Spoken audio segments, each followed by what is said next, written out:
Bien, señores alumnos, tengan ustedes un bonito día. Vamos a dar inicio a nuestras labores académicas. Mejor dicho, vamos a continuar, ¿no? Después de haber parado 2 semanas de labores. Me parece algo necesario. Deberíamos estar terminando en este mes. Lo único que hemos hecho o se ha hecho es alargar hasta el 19 de marzo. Y estoy seguro que todavía van a alargar un poco más. Entonces, es un poco perjudicial, sobre todo para ustedes que ya tienen un retraso pues bastante enorme en cuanto al año académico 2020, ¿no? Ya estamos 21 y seguimos trabajando. Pues en esa medida, yo creo espero que ya no haya más suspensiones. Yo creo que las suspensiones casi son innecesarias y también algunos estudiantes que cometen el error de que tienen algún impasse y piensan que el mundo o la vida se ha terminado. La vida continúa, ¿no? Si algún familiar o alguien tiene algún problema, se soluciona. Si no tiene solución, pues si llegó el momento de partir, tendrá que partir, ¿no? Entonces, eh, el hecho es de que ustedes como estudiantes tienen que continuar en ese proceso en la que eh, deben de seguir superándose cada día más para poder ejercer vuestra carrera y afrontar su vida propia, ¿no? Entonces eso es lo que tenemos que tener en cuenta, ¿no? El hecho fundamentalmente también es de siempre cuidarse, mucho excederse o exponerse pues a los contagios, etcétera, ¿no? Es decir, no caer mucho al liberalismo, hay que cuidarse mientras propiamente eh, se genere esto de las vacunas, que poco a poco se hará extensivo.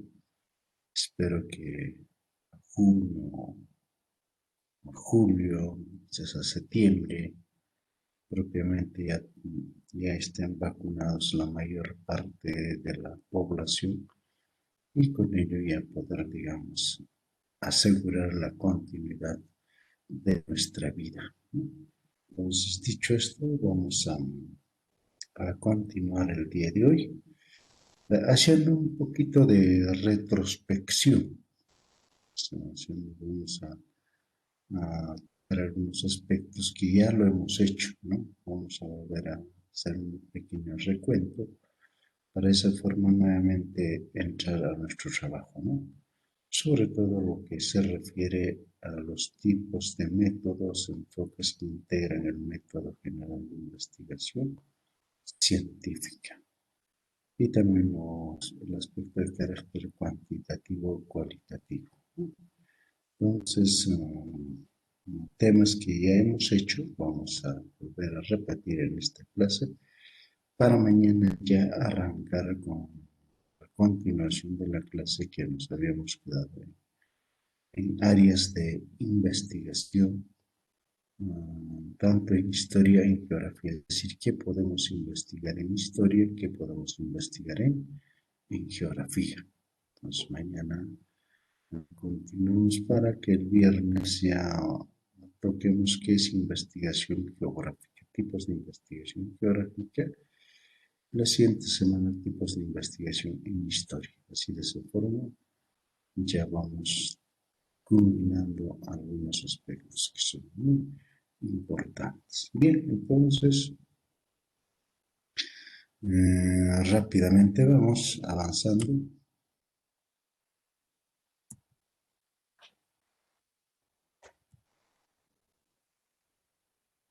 Bien, tenemos acá tipos de métodos. Esto ya lo hemos hecho, solamente vamos a volver a repetir para que ustedes más o menos tengan idea de lo que estamos haciendo.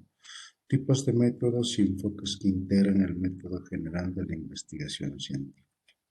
Todo directamente relacionado tanto a la historia como a la geografía. Método general de investigación científica.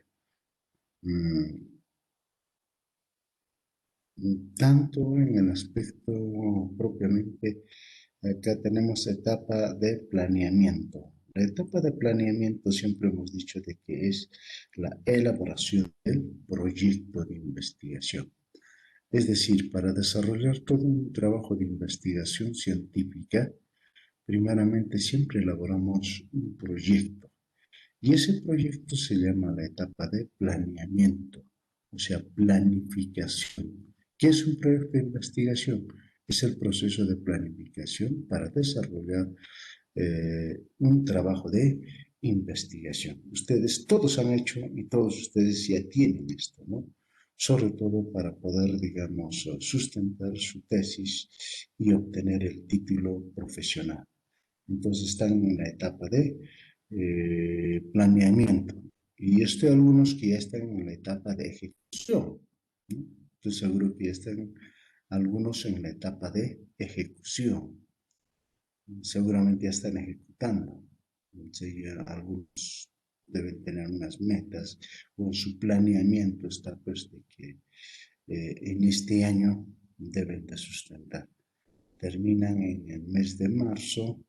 En abril estamos presentando su trámite de bachiller y en mayo ya pueden sustentar su trabajo de investigación los que ya están avanzando en su trabajo de investigación, cosa que ya en mes de junio a julio ya pueden tener su título profesional y por lo menos buscar pues un trabajo para poder, digamos, ya integrarnos en la vida magisterial, ¿no? En la vida del quehacer del maestro. Entonces, eso ya depende de ustedes de la forma como lo han planificado. Por eso, esa etapa de planeamiento es el proceso de elaboración del proyecto de investigación. ¿Ya? Proyecto de investigación. Acá tenemos un aspecto que es muy importante, el trabajo de gabinete. Tanto la historia como la geografía, hay trabajos de investigación en gabinete, o sea, en laboratorio, ¿no? Entonces, tanto gabinete como laboratorio. Como por ejemplo, nosotros en la facultad tenemos un gabinete, o también llamado laboratorio gabinete, que es pues un pequeño museo que tenemos donde podemos nosotros compenetrar a una serie de aspectos concernientes a los restos arqueológicos dejados por nuestros antepasados. Estos restos arqueológicos propiamente por sí mismos, ¿no? Son restos arqueológicos, pero tienen un mensaje, tienen un contenido, y eso es lo que más nos interesa a nosotros, ¿no? Ese mensaje, ese contenido que tienen estos restos arqueológicos y que sirven para poder interpretar el pasado, ¿no?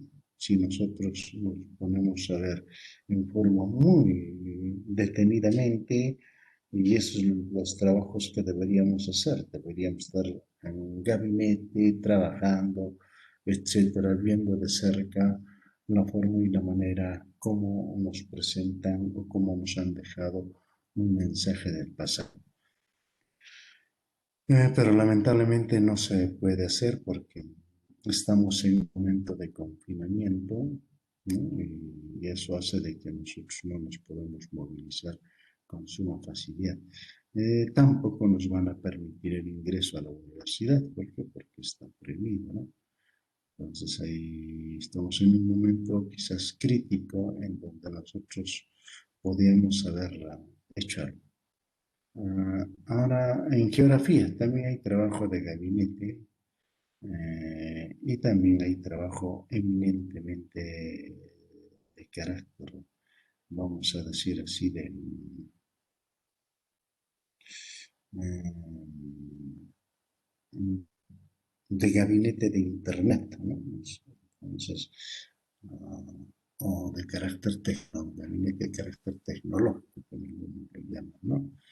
Porque mayormente la historia, como por ejemplo haciendo uso de los programas de Google, nos podemos conectar y empezar a conocer todo el espacio geográfico del mundo, quizás en forma especial el espacio o el geosistema que nos rodea a nosotros, o sea, nuestro pequeño espacio que viene a ser nuestro distrito, nuestra casa, nuestro barrio, nuestro distrito, nuestra provincia, y así sucesivamente conocerlo en forma cabal, ¿no? Entonces, esto se hace a través de una cabina de internet y que podemos hacer. Hay otros tipos de gabinetes, sí hay. Generalmente antes de trabajar el gabinete de geografía estaba pues mapas, maquetas y otros materiales de trabajo que estaban pues en un ambiente determinado, ¿no? Y también gabinete o laboratorio también podemos llamar el hecho de hacer trabajos eminentemente de carácter de laboratorio. Es decir, requieren trabajos de laboratorio bastante la geografía. Dirán ustedes, la geografía no utiliza, sí utiliza laboratorio, ¿no?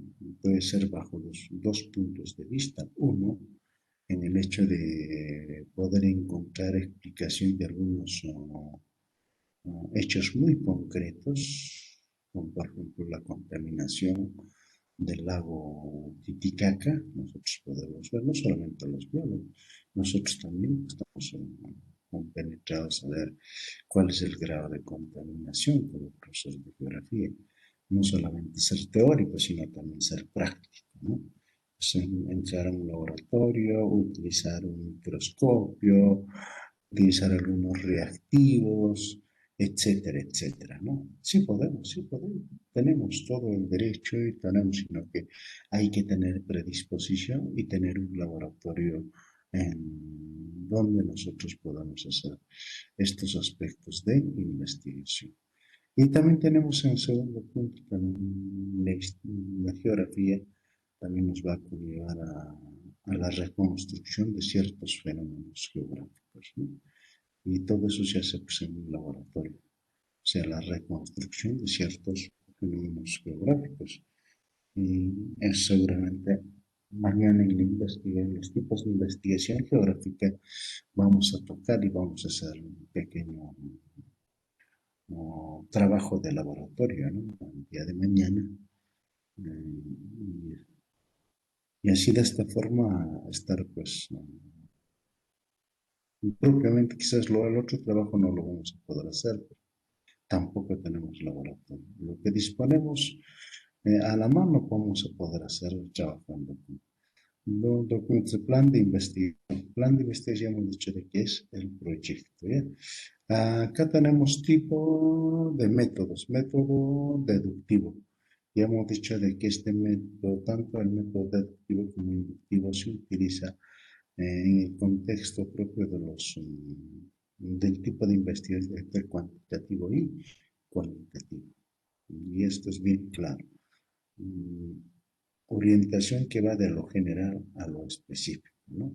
¿Qué es lo general? Siempre son los conocimientos.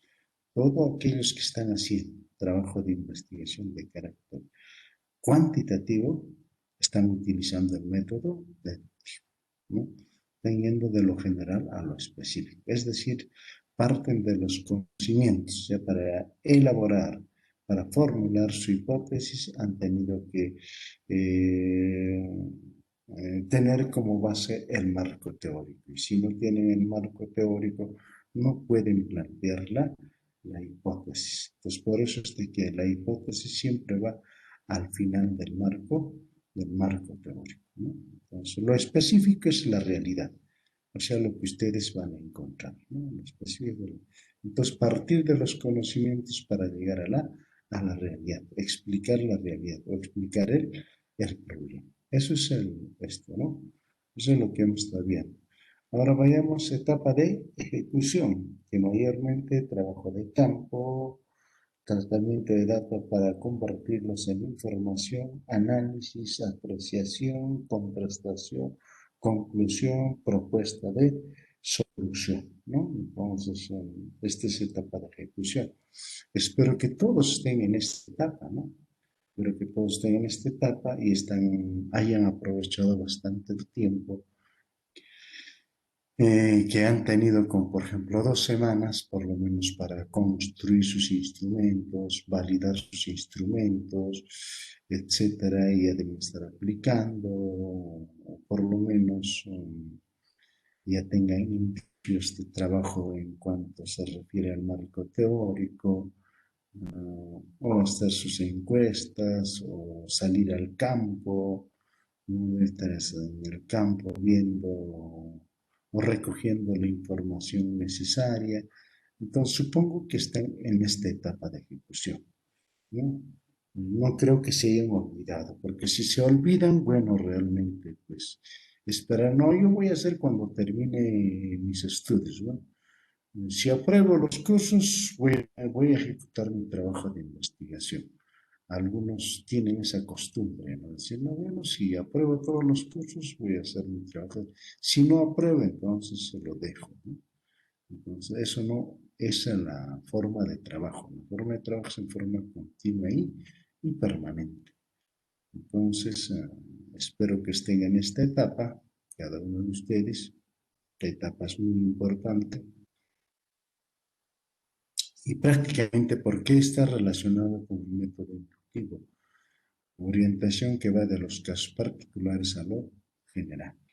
Es decir, estamos viendo, tratando de ver de cómo se da el problema, ¿no? Y directamente en relación con los conocimientos que tengo, o sea, en el marco teórico y en los antecedentes, ¿no? Los antecedentes me permiten guiar, me permiten orientar mi trabajo de investigación, por algo son antecedentes, ¿no es cierto? Entonces, directamente correlacionar la realidad con la teoría. Entonces, por eso va esto del método inductivo directamente con la ejecución. Entonces, tratamiento de trabajo de campo, tratamiento de datos para compartirlos en información. Depende de los datos, ¿no? Puede ser encuestas, entrevistas, si son entrevistas, hay que propiamente sistematizar la información de la entrevista, qué es lo que más nos interesa y qué es lo que no nos interesa, ¿no? O sea, somos para saber discernir la información que nos proporciona en el proceso de la entrevista, ¿no? En el cuestionario más bien es fácil, ¿no? Porque a no ser que el cuestionario sea con preguntas abiertas, entonces hay que interpretar de igual forma también que se debe discernir, ¿no? Pero si son un cuestionario con preguntas cerradas, es simple y llanamente es fácil, ¿no es cierto? Vaciar los datos y luego hacer un análisis, algunas apreciaciones, contrastas y finalmente la interpretación para poder sacar las conclusiones y finalmente poner la propuesta de solución. Es lo que ustedes están haciendo, ya deben estar haciendo algunos, ¿no? No sé, yo no tengo información, para eso llevan un curso ustedes de elaboración del trabajo del informe de investigación. Y justo en el 10.º semestre.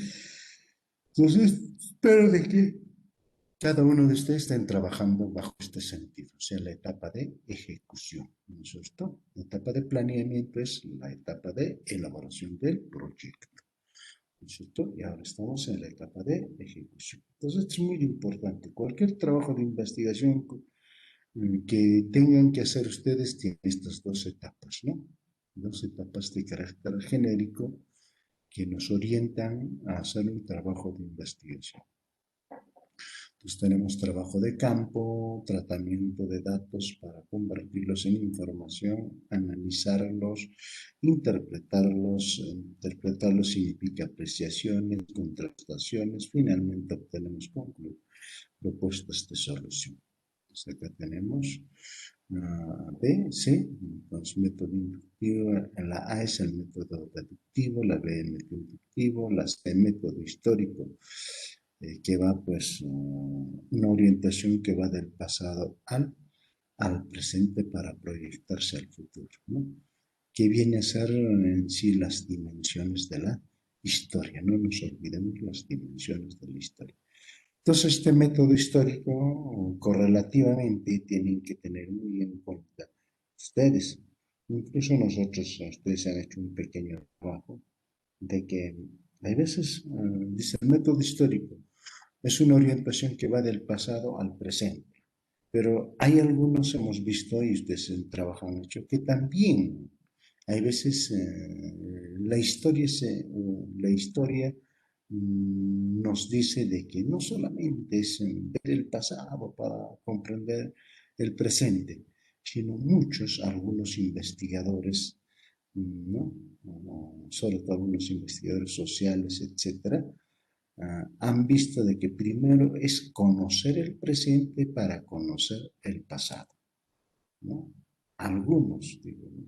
Si ustedes conocen y han tenido un curso que es realidad nacional o realidad regional, etcétera, entonces si ustedes llegan a conocer perfectamente la realidad nacional, la realidad regional, fácilmente podrían comprender el pasado. Es decir, estarían yendo del presente al pasado, ¿no? Entonces, a la inversa lo que nos dice acá. Eso ya depende de cada uno de los investigadores, depende de cada una de las personas. Hay profesores que realmente perfectamente se relacionan con la realidad, o sea, conocen perfectamente, sobre todo aquellos que son dirigentes del sur, etcétera.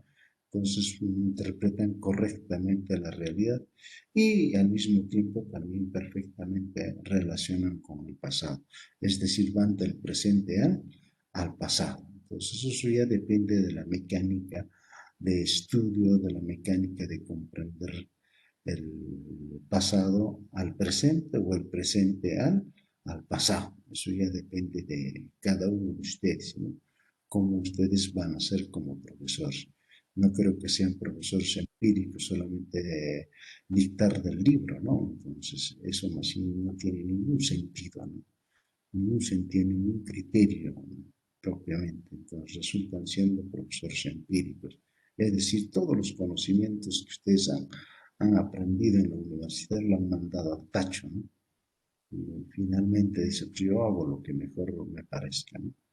Y eso no es así. Tienen que utilizar todos los conocimientos que ustedes han llegado a adquirir en la universidad. No van a perder 5 años en la universidad solamente para obtener el título formalmente y después hacer lo que les da la gana. No es así, ¿no es cierto?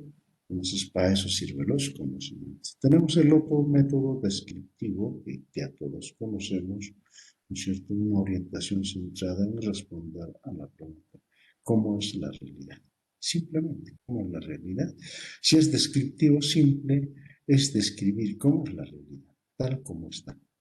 No se puede. ¿Por qué les digo tal como está? Porque ahí no se manipulan las variables. No se manipula variables. Entonces describe tal como es la realidad. Ejemplo, en este tipo de trabajos tenemos básicamente todas las monografías. Todas las monografías que tenemos. Desde el momento que empezó a hacer trabajos monográficos o de monografía de David Frisancho Pineda, David Samón Frisancho Pineda, las que tenemos en los álbumes de oro.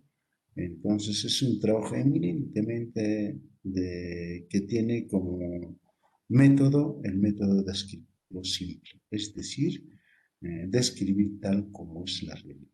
Entonces ahí tenemos costumbre, historia, ubicación geográfica, población, aspectos de carácter político, etcétera, tal como, ¿no? O sea, por eso es de que les digo, ¿cómo es la realidad? Ah, es así.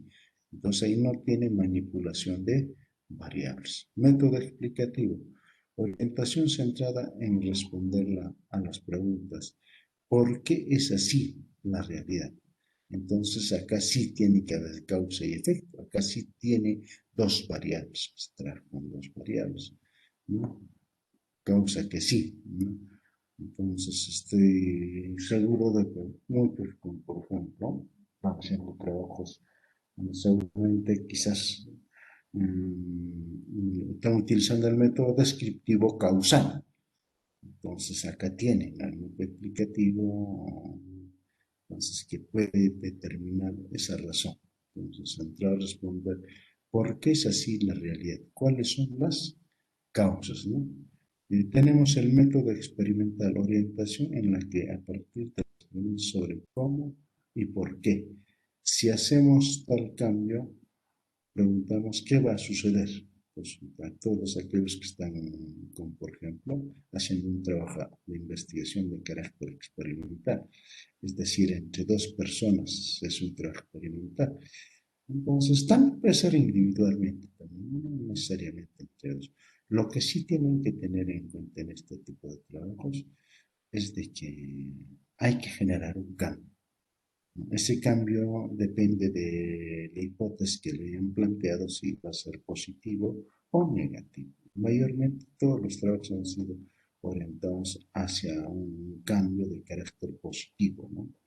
No, supongamos aplicar el método histórico para generar mucho mejor el aprendizaje en los alumnos. Entonces, ¿no? O el uso de las TICs para mejorar el aprendizaje en los alumnos, entonces hay que experimentar, pero para encontrar, por eso acá la pregunta es bien clara, pero es sobre cómo y por qué. Si hacemos tal cambio, preguntamos qué va a suceder. Entonces, la respuesta es el positivo, en casi el 99%, ¿no? El 1% algunos en un aspecto de carácter negativo.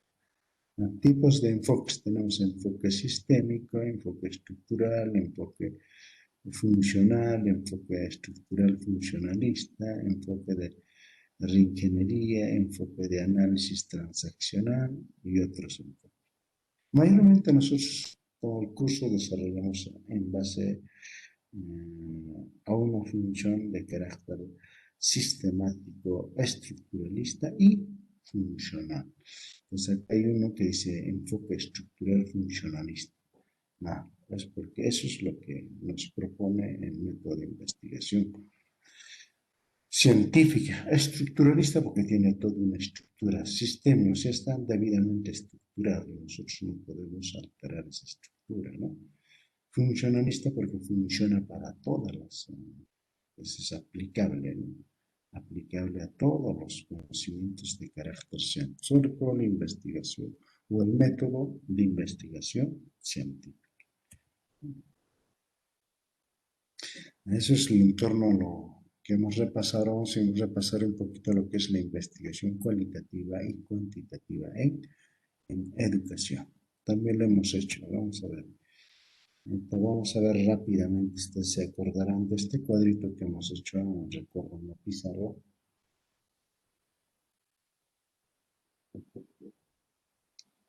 Os lo he sistematizado para que más o menos tengan ustedes, ¿no?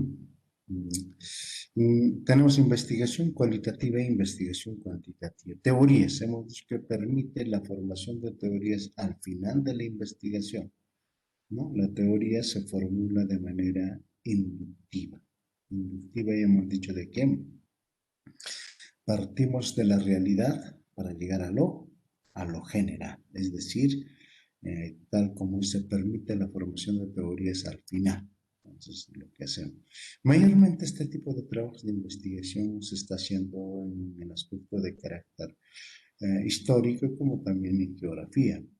Tenemos ejemplos, trabajos de investigación de esta naturaleza. Tenemos varios trabajos sobre la interpretación iconográfica de los del arte rupestre, que tenemos bastante y en distintos lugares de la región Puno. Y en este existe ya como alrededor de 10 a 15 trabajos existen, ¿no? Entonces, ¿qué se hace? Hay que interpretar las figuras iconográficas del arte rupestre. Entonces, al interpretar se genera una teoría. Entonces, por eso acá dice la teoría al final de la investigación. Entonces, generamos toda una teoría al final del trabajo de investigación, ¿no? También en aspecto de carácter arqueológico, en historia tenemos bastantes trabajos en arqueología, también ejecutado por sus compañeros y también por algunos docentes también y fundamentalmente por los historiadores. Que ya muy pocos tenemos en la en la región Puno que hagan trabajos de investigación de carácter arqueológico. O sea, prácticamente como que se ha parado este trabajo de investigación. Hay que retomar. Depende también de ustedes si tienen predisposición a hacer trabajo de investigación de carácter arqueológico. Eso todo va a depender de la predisposición y obtener mayor información. En cambio, en la investigación cuantitativa se basa en teorías para formular hipótesis, es decir, siempre se parte de lo, pues acá dice de manera deductiva, se parte de lo general a lo específico. Entonces, por eso se parte de las teorías, se basa en teorías para formular hipótesis. Entonces, primeramente hay que tener información teórica, luego formular la hipótesis, ¿no? Al inicio de la investigación. Entonces, esto tienen que tener muy en cuenta. La teoría se utiliza de manera deductiva. Entonces, primero recogemos todos los antecedentes y luego el marco teórico y recién formulamos la hipótesis. Y nos permite con suma facilidad hacer un trabajo de investigación de carácter cuantitativo. Hipótesis. Ya hemos dicho de que no requiere hipótesis. Algunos también pueden formular, no hay ningún problema. O también al final pueden generar una hipótesis. Eso ya depende de cada investigador, ¿no? De la forma y la manera que a veces yo quiero que mi trabajo de investigación es correcto. No hay ningún problema, las puede formular su hipótesis, ¿no? O si no quiere, no quiere tampoco, ¿no? Entonces, no se requiere. La formulación es a partir de las teorías existentes. En un trabajo de investigación cuantitativa, sí o sí tiene que tener una hipótesis. Si no tiene una hipótesis, no es trabajo de investigación de carácter cuantitativo. Eso sí, tenganlo muy presente, ¿no? Entonces, no se puede hacer un trabajo de investigación cuantitativa si nosotros no tenemos una hipótesis, ¿no? Entonces, de todas maneras, van a permitir, a pesar de que los positivistas han dicho de que todo trabajo de investigación tiene hipótesis. Aquello que no tiene hipótesis no sirve, no vale, ¿no? Entonces, bueno, pues es una posición, pero hay otras posiciones, otras son conductas mucho más amplias que permiten. Metodología, ya sabemos que el trabajo de investigación cualitativa siempre maneja el inductivo, ¿no? Siempre va de lo particular a lo general. Eso métanselo a la cabeza hasta que realmente no se olviden. Y el otro trabajo de cuantitativa es de lo sea deductivo, ¿no es cierto? Va de lo general a lo específico, o sea, parte de las teorías para llegar a explicar el fenómeno, el problema o la realidad. Entonces, eso es un aspecto que hay que tener. Diseño. Es flexible, puede variar en el transcurso de la investigación o diseño. No necesariamente es obligatorio, ¿no? Entonces, más bien, en trabajo de investigación cuantitativa está bien definido el diseño, es decir, el diseño estadístico, el diseño de investigación. Como es de carácter cuantitativo, sí o sí tiene que tener un diseño. Como por ejemplo, si voy a hacer un trabajo de investigación de carácter experimental, tiene su diseño estadístico, ¿no es cierto? Tiene su diseño estadístico que está directamente relacionado con, por ejemplo, en el caso de nosotros, que manejamos diseño cuasi experimental siempre está formado por dos grupos, ¿no? Un grupo experimental, ¿no? Ah, y el grupo que no se va a experimentar, ¿no? Entonces, eso es el aspecto fundamental. La recolección de datos. Los datos se recogen en el mismo campo de estudio, en el ambiente natural donde ocurren los sucesos. O sea, mayormente en esto se maneja la técnica o el procedimiento de la observación participativa, que en mayor de los casos da mucho mejor, o la observación directa. En cambio, en la investigación cuántica los datos se recogen en lugares controlados, es decir, para aplicar una encuesta, como por ejemplo, o en el trabajo de investigación experimental, que está bien definido en qué lugar se va a hacer, o en qué sección, en qué colegio, en qué grado, etcétera, etcétera. No está bien definido. O sea, no podemos variar definitivamente. Datos e información deben ser interpretados conforme se vayan recolectando, o sea, poco a poco, para no dejar todo al final. La investigación cualitativa usa la palabra como datos. Ojo, aquí la palabra es como dato, ¿no? En cambio, una investigación cuantitativa se interpreta luego de que todos los datos se hayan recolectado. La investigación usa los números como datos. Entonces, cuando procesamos a través de las fórmulas estadísticas o los diseños estadísticos de investigación, y todo nos va a dar pues, en forma de carácter cuantitativo, ¿no? Entonces, bien, propósito, busca la comprensión de la realidad social, educativa, y aquí habría que comentarlo respecto de carácter cultural. Y si nosotros también lo podemos precisar con, por ejemplo, investigaciones de carácter eminentemente de carácter arqueológico, histórico, geográfico, entonces hay bastantes, ¿no? Entonces tenemos mucho que hacer en el entorno de investigación cualitativa. Como por ejemplo, últimamente estaba viendo y trabajo de investigación sobre geografía, en la cual unos compañeros han hecho pues propiamente un trabajo de investigación sobre bosques de piedra, ¿no? Los bosques de piedra, ¿no? El origen de los bosques de piedra. También se ha hecho un trabajo de investigación sobre la laguna, ¿no? Una laguna que está, no me acuerdo ahorita, que se llama Laguna, que está próximo a Juliaca, un trabajo de investigación de carácter eminentemente cualitativo, ¿no? Entonces, hay trabajos así que nosotros tenemos que tener muy en cuenta en torno a lo que es la de carácter cualitativo. Datos de información, ¿no? Ya hemos dicho con esto. Después propuesto busca comprensión realiza en lo cuantitativo, busca causas que provoquen cambios en los fenómenos, ¿no? Siempre buscamos que haya un tipo de cambio o también podemos generar explicación de un determinado fenómeno que nos lleve cuando es un trabajo de carácter descriptivo. Paradigma de la investigación eminentemente humanista y constructivista. ¿Por qué? Porque siempre humanista, ¿por qué? Porque más va a la realidad del hecho de la realidad social, por eso humanista. Constructivista va a relación a lo educativo, o sea que nosotros llegamos a construir la información, o sea, llegamos a construir la teoría, por eso constructivista. También este otro está positivista, neopositivista y pospositivista.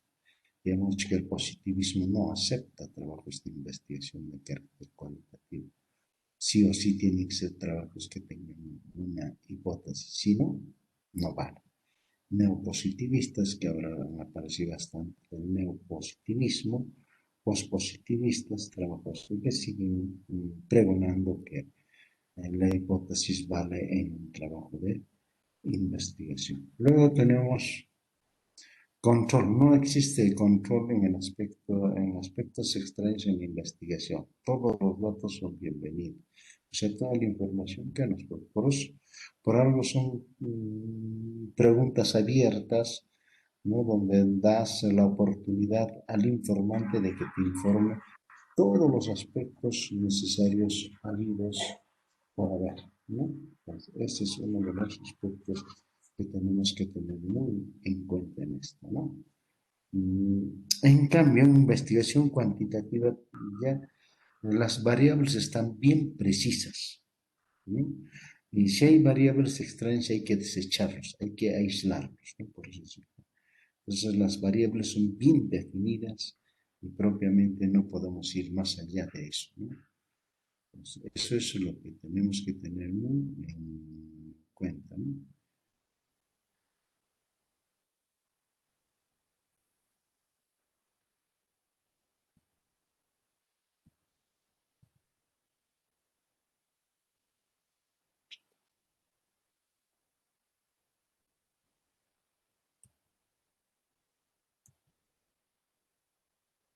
Ya, vamos a ver un poquito, espérenme, a ver, por favor.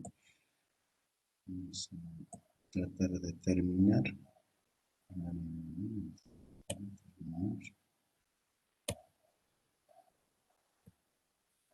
Ahora sí.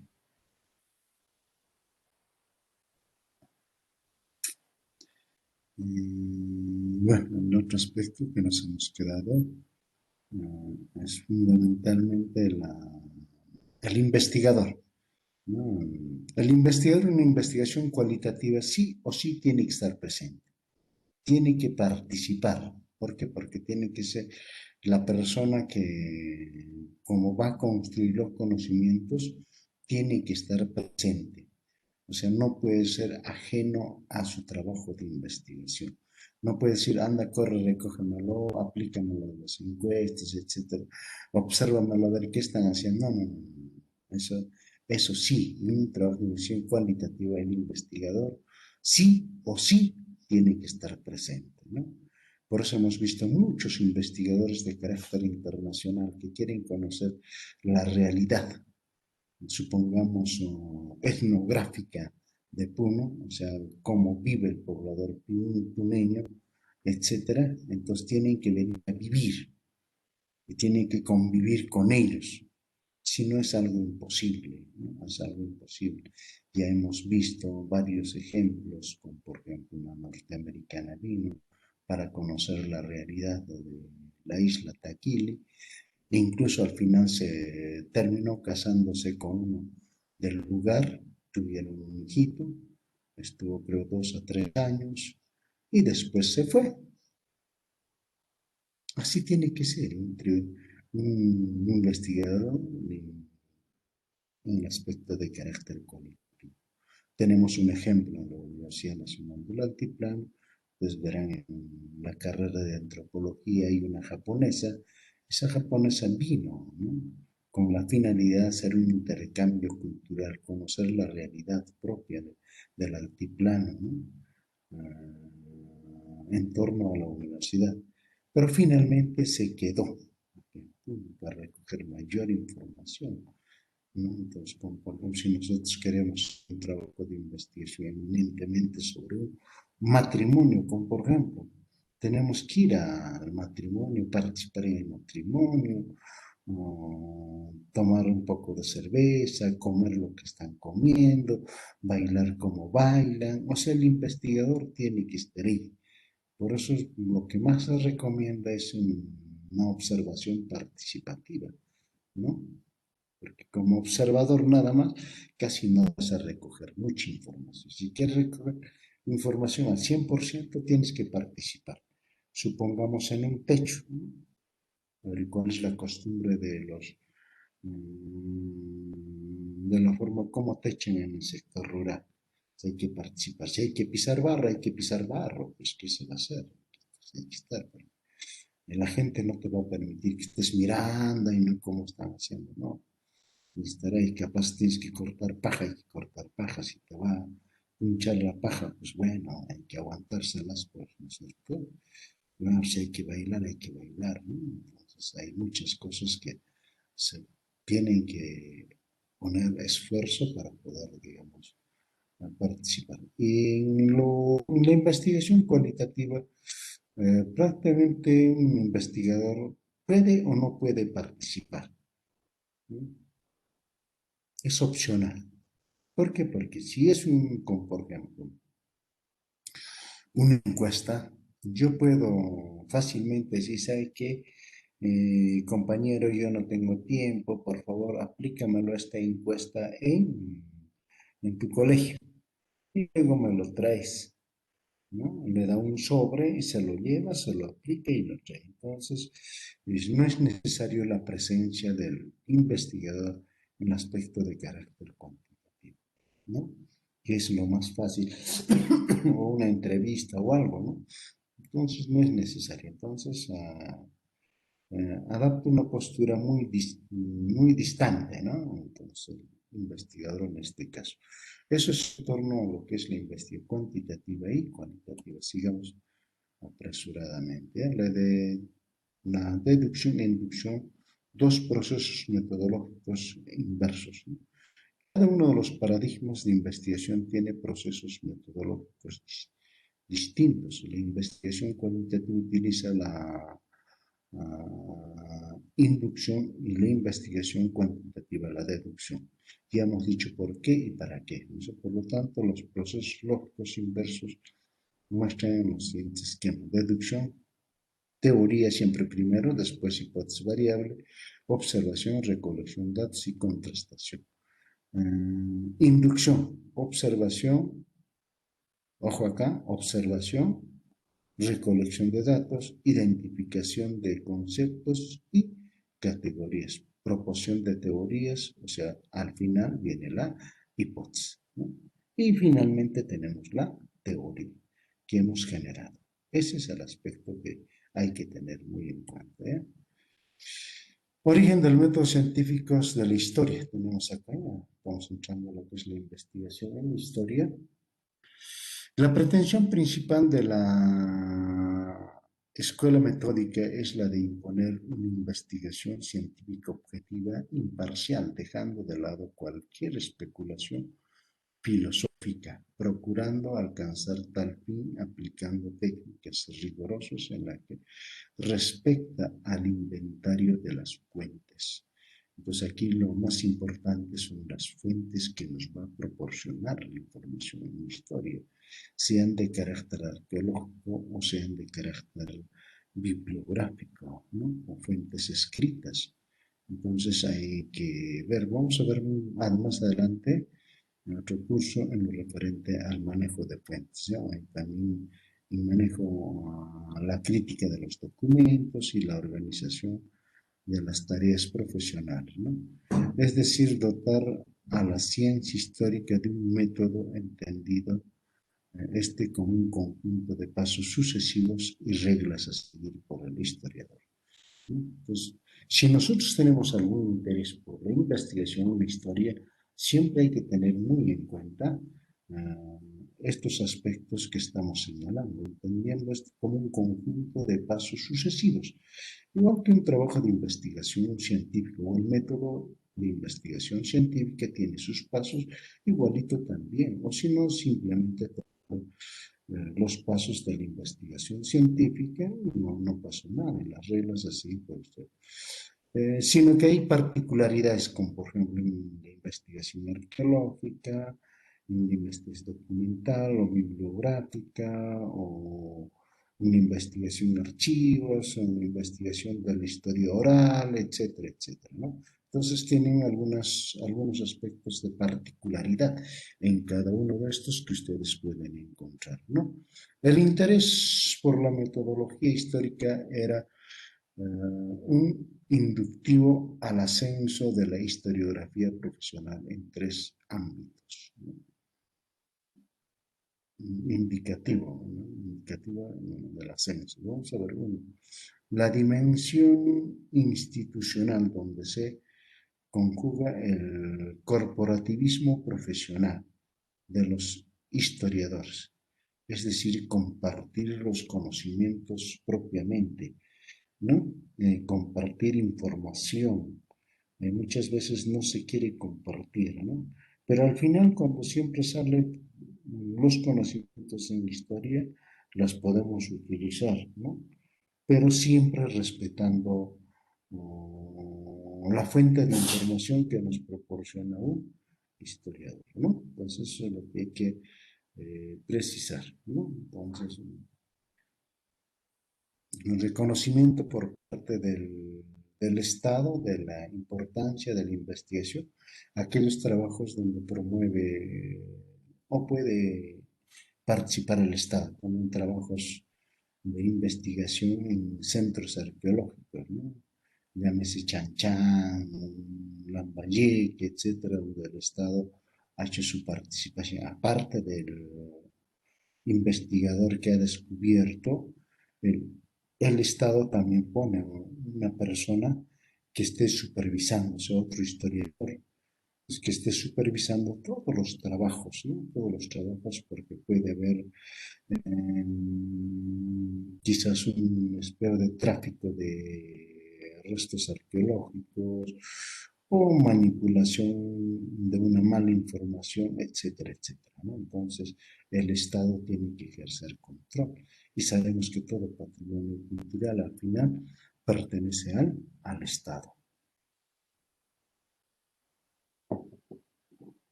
Enseñar, dice el Estado en la importancia de la investigación y la enseñanza de la historia.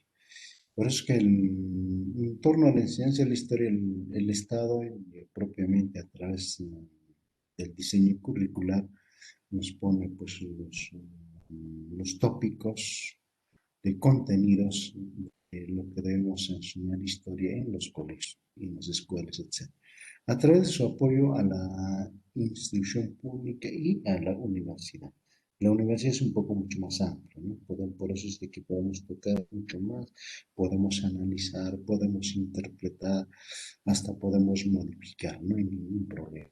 Replanteamiento de la dimensión política e ideológica de la historia. Eso ya depende de cada uno de las personas que hacen investigación, ¿no? La pueden orientar a una dimensión de carácter político, ideológico de la historia. Sí, hay bastante. Ustedes solamente a ver, lean el libro de Virgilio Roel, ¿no es cierto? Roel Pineda, lean el libro de Pablo Macera, los cuatro tomos, tratados de historia del Perú, no los ocho, no los cuatro tomos, entonces van a ver la enorme diferencia de orientación ideológica que tiene y política de la historia. Sí hay, existe. O leamos algunos aspectos de planteamiento de carácter histórico que hace José Carlos Mariátegui también, por ejemplo, si algunos lo han leído solamente lean los 7 ensayos y van a ver cómo es que la historia se orienta a un nivel de carácter político e ideológico, ¿no? Entonces, como por ejemplo Pablo Marcel en los 4 tomos, tiene una orientación eminentemente hacia una doctrina de carácter materialista, o sea, a la interpretación de la historia en base al materialismo dialéctico histórico. Entonces, para comprender ese libro bien, bien como debe ser, entonces uno tiene que leer primeramente el materialismo dialéctico histórico. Y si no va a leer eso, no va a llegar a entender, ¿no? Difícilmente, o sea, va a sufrir bastante para poder comprenderlo. Pero si yo he leído el materialismo dialéctico histórico, fácilmente voy a entender el texto de los 4 tomos de Pablo Moser, ¿no? Porque tiene una tendencia ideológica hacia el materialismo, ¿no? Es decir, maneja los modos de producción para interpretar la historia del Perú. Entonces es un poquito complejo. Virgilio Real también tiene un análisis muy crítico. Y leanlo después a Jorge Basadre, y Jorge Basadre va a ser evidentemente una historia eminentemente de carácter descriptivo, ¿no? Entonces, las diferencias, cómo se manejan en la historia, sí.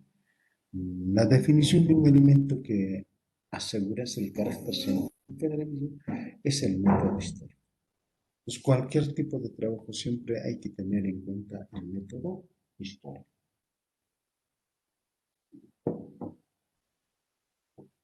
Sigamos. Orígenes del método científico. ¿No? Son dos aspectos muy importantes que hay que tener en, en historia. O sea, espacio y tiempo. Ya sabemos qué es el espacio geográfico, ¿cierto? ¿Cuál es el espacio? El espacio es el escenario donde se produce una historia en un tiempo determinado. Entonces, eso es lo que hay que tener muy en cuenta. Para eso hemos dicho también el tiempo matemático y el tiempo histórico, ¿no? Lo sabemos correctamente.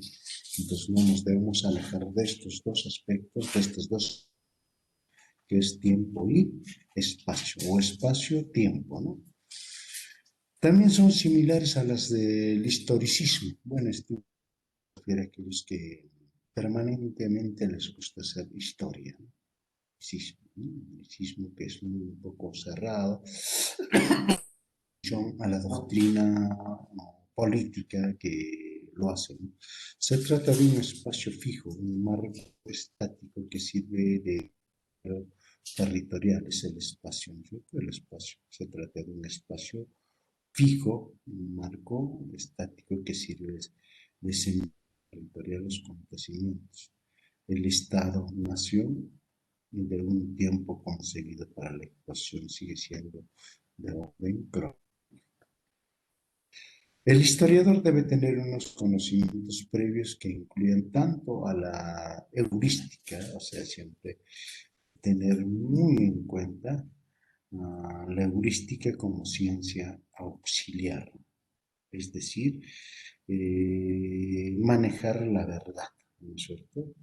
La objetividad, ¿no es cierto? Ese es, tienes también la epigrafía, la parafía, la filología, la diplomática, la arqueología, la numismática, la heráldica, entre otros como ciencias auxiliares de la historia para enfrentarse al difícil trabajo crítico. En esto se trata fundamentalmente de determinar si un documento es auténtico o falso en su totalidad o en parte y de ubicarlo en el tiempo y espacio, además de restablecer su texto en su forma primera, ¿no? Entonces eso ya vamos un poco adelante, vamos a manejo de la historia para que tengamos un poco más de criterio. Origen del método científico. La última fase es la exposición, o sea, la forma científica de exposición. Histórica son las monografías. Tenemos bastantes trabajos monográficos, los trabajos de carácter general. Toda monografía para resultar útil, es decir, plenamente utilizables, debe de someterse a tres reglas. Uno, ningún hecho histórico deducido debe aparecer en el sin ir acompañado de la indicación de los y de su valor. Es decir, siempre precisar la fuente de dónde viene, porque si no va a ser una información, ¿no es cierto? Por ejemplo,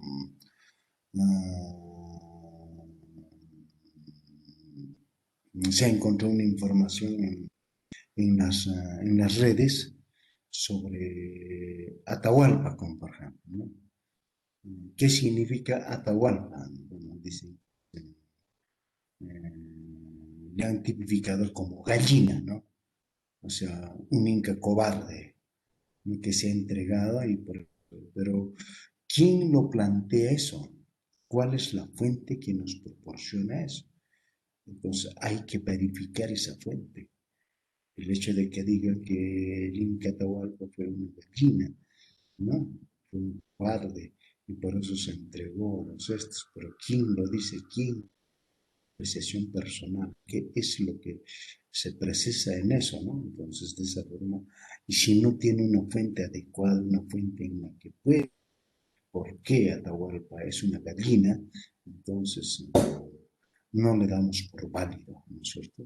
No le damos por válido, pero sí hay informaciones que van a redundar. Entonces, dos, hay que seguir en cuanto sea posible el orden cronológico. Es siempre directamente relacionado en el tiempo, ¿no? En el tiempo. Por eso siempre mayormente el uso que nosotros utilizamos, ¿no? Las etapas, etcétera, esas son eminentemente normas dentro de la historia. Pero como metodología tenemos la línea de tiempo, ¿no? En el tiempo es una metodología que nos permite, en este caso, hay que seguir en cuanto sea posible el orden cronológico. La línea de tiempo bastante nos ayuda, por eso es una metodología excelente en la historia que nos permite precisar el orden cronológico, porque es por el que se seguro de que los hechos ocurrieron y en el que se deberá buscar las causas y los efectos. Tercero, es el título de la monografía revele su contenido con exactitud. Nunca se podría protestar demasiado por los títulos incompletos o caprichosos, como el caso que se mencionaba, ¿no? Atahualpa significa gallina. Tanto, uh, por eso es que el Inca Atahualpa se sometió y se entregó a los conquistadores, ¿no? ¿Qué tan sin razón complican las investigaciones bibliográficas? Se ha establecido una cuarta regla, siendo una monografía solo es útil cuando ha agotado asuntos, pero es muy legítimo hacer un trabajo provisional con los documentos que se... Entonces, una monografía viene a ser un trabajo provisional, que posteriormente se convierte en un texto, una información verídica, cuando se sustenta objetivamente. Entonces, eso es lo que hay que tener muy en cuenta, ¿eh? Con los documentos que se disponen, aun cuando se tenga razones para creer que existen otros a condición de advertir precisamente qué documento se hizo el trabajo. Entonces hay que de todas maneras siempre tener fuente alguna información en historia. No se puede hacer un trabajo así por así descerebradamente, ¿no? Entonces esos otros aspectos. Etapas de la investigación histórica. Tenemos a la Anglois y Novos, 1898, ahí están los dos. Dicen, estas etapas, nos dice la heurística, averiguar si hay documentos, cuántos son y dónde están. Ojo con esto, aquellos que van a hacer un trabajo, sobre todo de carácter bibliográfico, que bastante están saliendo en sus compañeros que están dictando en academias preuniversitarias, algunos otros que también han tenido mucho coraje y predisposición para hacer trabajo de investigación. Y ya tenemos como varios investigadores, ¿no? Muy buenas y siempre lo primero que han hecho es la información. ¿Dónde está la información? Es por decir la heurística, es encontrar la verdad, ¿no? Y si no hay la verdad, ¿de qué vamos a hacer? Averiguar si hay documentos, cuántos son y dónde están. Sus compañeros que hacen este tipo de trabajos de carácter histórico, de igual forma también estoy haciendo algunos trabajos en historia y también tengo que tener bastantes documentos, ¿no? He estado buscando libros y las he encontrado, ¿no?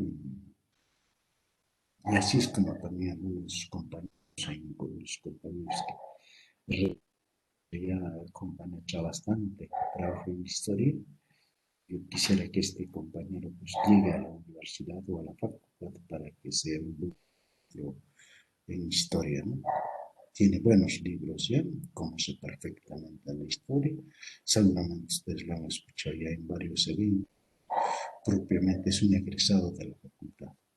Pero por situaciones políticas en nuestra universidad y sobre todo en educación, no permiten el acceso como docente, pero es un gran historiador. Yo quisiera que este profesional llegue a la facultad para que pueda aportar pues con esa sabiduría que tiene, ¿no? Enormemente.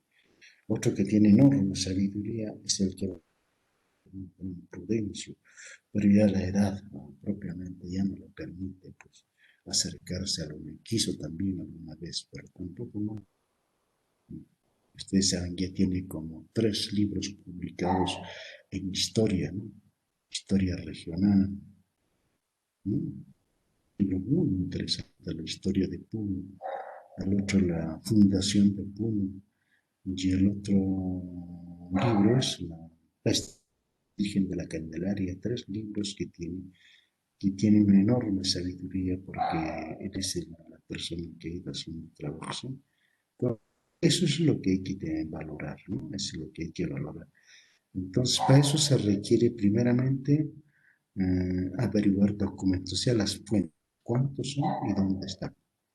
2, operaciones analíticas, realizar la crítica externa y la crítica interna. ¿A qué se refiere esto? La crítica externa se pone de 3 operaciones: crítica de restitución, crítica de procedencia y clasificación de la crítica de las fuentes. Es decir, siempre tenemos que manejar a ver de dónde y quién es el que ha escrito, ¿no? ¿Cuál es la procedencia de esto? Entonces hay que ir después clasificar las cosas, ¿no? Bien, de su crítica interna comprende la interpretación, la hermenéutica y la crítica de sinceridad y exactitud. Pero siempre para esto también tenemos que tener conocimientos previos. Los conocimientos previos como hacer una crítica, ¿no? Entonces hay veces se hace una crítica por la crítica, eso no vale. Lo que se tiene que hacer es crítica eminentemente de carácter objetiva, una crítica que permita la reflexión, una crítica por la crítica. Operaciones, otro, 3 operaciones: sintetizar, resumir la información a partir de las operaciones. Imaginar los hechos, agrupar los hechos, condensarlos en fórmulas, o sea, precisar propiamente, objetivamente la información. A eso se puede condensarlos en fórmulas, o sea, procesar la información para poder ponerlo a la vista, ¿no? Convertir los hechos en acontecimientos. Y todos los hechos, lo hemos dicho, como requisitos de un hecho histórico, entonces acontecimientos. Y finalmente la exposición, presentar los resultados de la investigación. Cuando publicamos un libro o una monografía, lo sometemos a los expertos. ¿Y quiénes son los expertos? Son los entendidos, o también puede ser el público en general. Entonces, generalmente se ha estado haciendo una exposición de mucha información histórica. No sé si ustedes han ido alguna vez a, se llama, al municipio, tiene un segundo piso, que es una sala de funciones del municipio, donde cada viernes presentaban ciertas informaciones propiamente de hechos históricos, ¿no?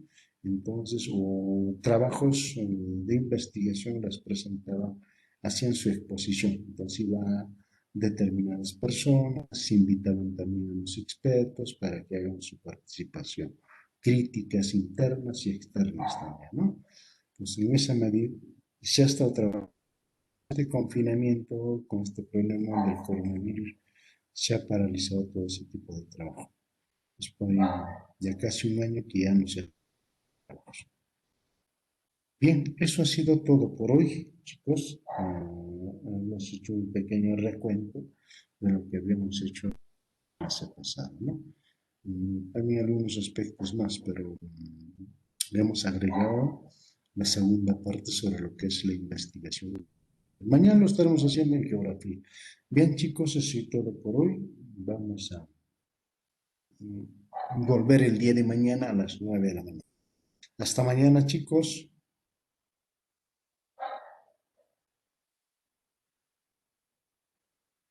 Hasta mañana, profesor. Hasta mañana, hasta Hasta mañana. mañana, profesor. Hasta mañana, Hasta profesor. mañana. Hasta mañana, profesor. Hasta mañana, chicos. Hasta mañana, hasta mañana.